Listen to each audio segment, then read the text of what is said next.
میں کچھ ایسی باتیں بیان کرتا ہوں جو عوام میں ہم نے غلط مشہور دیکھی.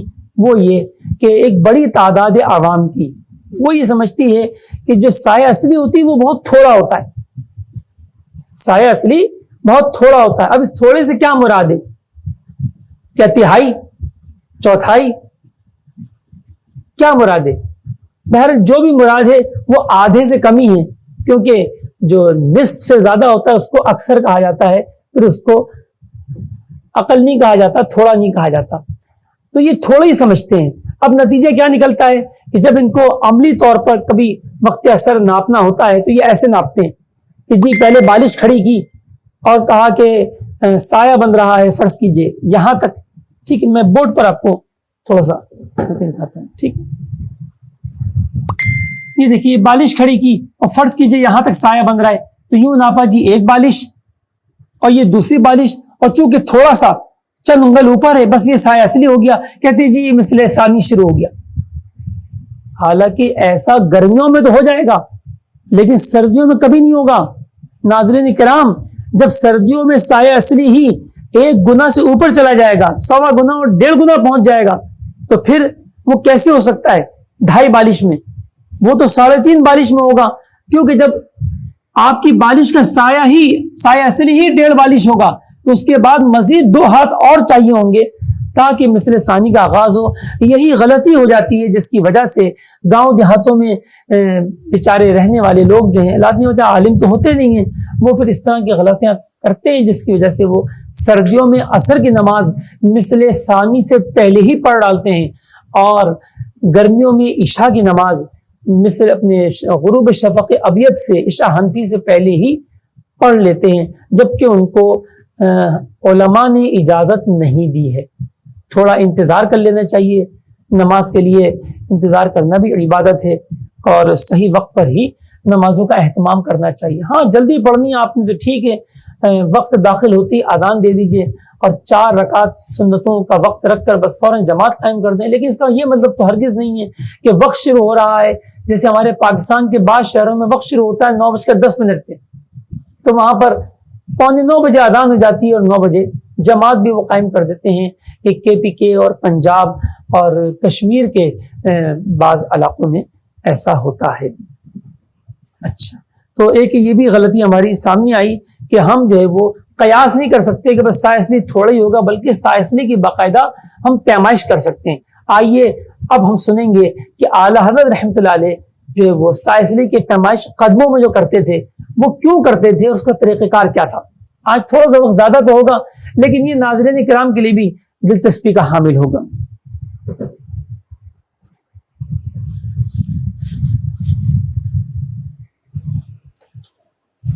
دیکھیے ناظرین کرام، انسان کا جو قد ہوتا ہے اس کا 7واں حصے کے برابر اس کا قدم ہوتا ہے. آپ چپل پہنتے ہیں نا، مختلف نمبروں کی چپلیں آتی ہیں، کسی کو 9 نمبر کی، کسی کو 10 نمبر کی، کسی کو 8 نمبر کی. میں اس قدم کی، اس پاؤں کی بات کر رہا ہوں، ایڑی سے لے کے اور اپنے انگلی کے آخری کنارے تک. تو انسان کا جو قدم ہوتا ہے وہ 7واں حصہ ہوتا ہے قد کا، یا یوں کہہ لیجئے کہ 7 قدم برابر ہوتے ہیں ایک قد کے. تو ہمارے اکابرین کا انداز کتنا پیارا، کتنا نرالا تھا، کسی اسکیل فیتے کی حاجت نہیں، بس اسٹریٹ کھڑے ہو گئے اور دیکھا کہ ان کا سایہ کتنا بن رہا ہے زوال کے وقت. تو جہاں تک سایہ بن رہا ہے وہاں پر کوئی نشانی مقرر کر لی، ٹھیک ہے. اس کے بعد اپنے قدموں کے 7 قدم ملا کے جیسے یوں کر کے قدم رکھے ہوئے ہیں اور اب سایہ یہ بن رہا ہے یہاں تک. اب یہاں سے انہوں نے قدم شروع کر دیے. میں اب سمجھانے کے لیے کہہ رہا ہوں کہ باقی تو آپ سمجھ جائیں گے امید ہے.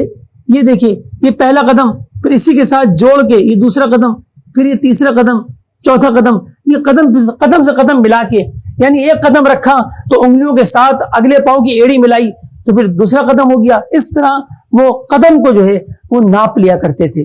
تو اگر 7 قدم سایہ ہوتا تو اس کا مطلب ہے کہ 1 گنا سایہ ہے. اگر 3.5 قدم ہوتا تو آدھا گنا سایہ ہے، اور اگر 14 قدم ہوتا سایہ تو پورا 2 گنا سایہ ہے. اور اس کو نکالنے کا ہم کیلکولیٹر میں جو قاعدہ لیں گے وہ یہ لیں گے. جیسے ابھی ہم نے کراچی کے لیے سایہ اصلی ہم معلوم کریں گے تو ایسے معلوم کریں گے، ٹینجٹ بعد سمتی زوال، یہ سایہ اصلی کا فارمولا ہے، سایہ اصلی ہمیں ٹینجٹ لینا ہے بعد سمتی زوال کا، اور بعد سمتی زوال کیا ہے؟ عرض بلد مائنس میل شمس۔ اچھا ابھی ہم نے نکالا تھا اور آیا تھا 20 درجے 23 دقیقے، تو طلبہ کرام توجہ رکھیے گا، کبھی کبھی عرض مائنس میل کرنے کے بعد جواب ہو سکتا ہے مائنس میں آئے تو اسے ایبسلوٹ کر لیں گے، یعنی ہر صورت میں مثبت بنا لیں گے، اس کو منفی نہیں رکھیں گے، یاد رکھیے گا، ٹھیک ہے۔ تو اب کراچی کا کیا تھا؟ 20 درجے اور 23 دقیقے، یکم اپریل کو زوال کے وقت سورج ہمارے سر سے جھکا ہوا ہوگا، کیونکہ عین سر پر تو کراچی کیا پورے پاکستان کا کوئی خطہ نہیں ہے کہ جہاں پر آئے۔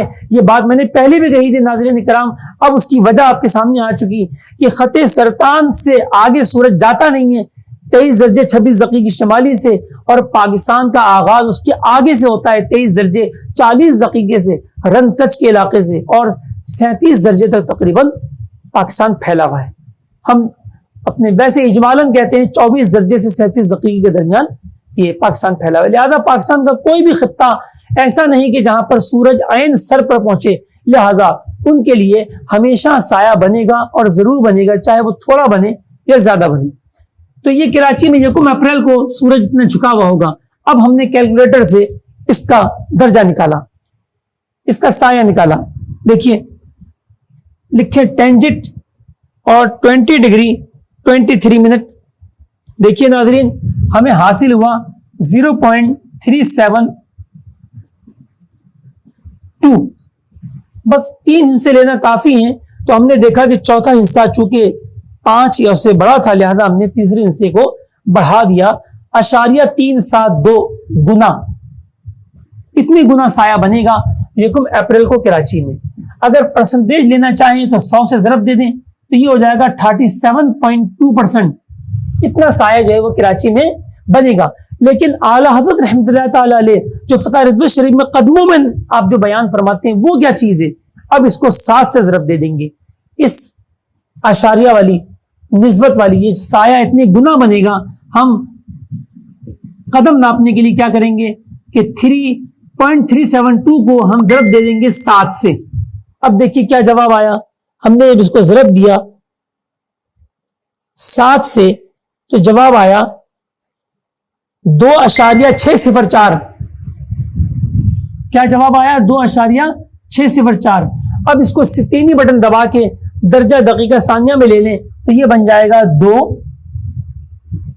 36 اور 14.4۔ اب اس کو یوں پڑھیں گے 2 قدم